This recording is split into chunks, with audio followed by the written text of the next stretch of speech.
Cricket দুনিয়ায় বাংলাদেশ নামটা এখন অনেক সমীহের জন্ম দেয়। আলোর রোশনাই নামে মিরপুরের হোম অফ ক্রিকেটে।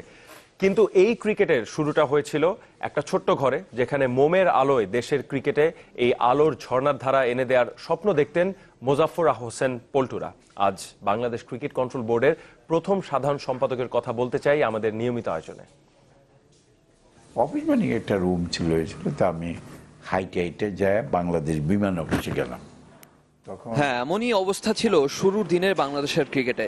মোমবাতির আলোয় লেখা এমসিসিকে বাংলাদেশে খেলতে আসার আমন্ত্রণের সেই চিঠিটা টেলেক্স করতে বিমান অফিসে যাওয়ার গল্প বলছিলেন মোজাফফর হোসেন পল্টু, বাংলাদেশ ক্রিকেট কন্ট্রোল বোর্ডের প্রথম সাধারণ সম্পাদক। তারপরে আশরাফুল একদিন আমার বাসায় আসলো। আশরাফুল, আমি বললাম যে তুই একটা কাজ করো, লন্ডনে থাকে তো। আমি কি, তুই তো লন্ডনে থাকিস, তুই এইভাবে এমসিসিটাকে যোগাযোগ করে আনার চেষ্টা কর, আমি একটা টেলেক্স দিস। 1972 সালে ক্রিকেট কন্ট্রোল বোর্ড প্রতিষ্ঠার পর হঠাৎই হাওয়া ওঠে সমাজতান্ত্রিক দেশে ক্রিকেট খেলা হয় কি করে।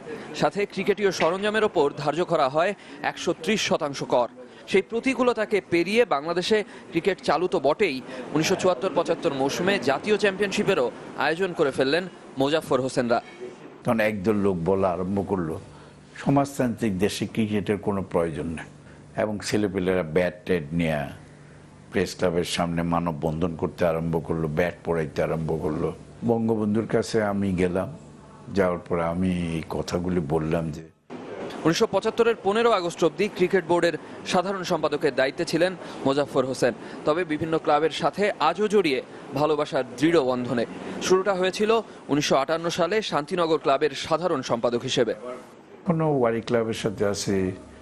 তারপরে আমি একসময় ওয়ান্ডার্স ক্লাবে খুব সক্রিয় ছিলাম, এখন তো যেতে পারি না, সময় দিতে পারি না। আমি দিলকুশা ক্লাব চালিয়েছি একসময়, ব্রাদার্সের সাথে আমার সম্পৃক্ততা ছিল। আমি মমডার্নও আছি, এখনো আছি মমডার্নে।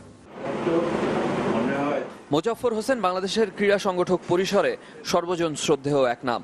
তার চেয়েও বেশি বোধ হয় ভালোবাসার, যে মানুষটা আজও মাশরাফি সাকিবদের হেরে যাওয়ার দিনে গোপনে কেঁদে ফেলেন নিজেরই অজান্তে। ইভান ইকরাম, চ্যানেল 24, ঢাকা।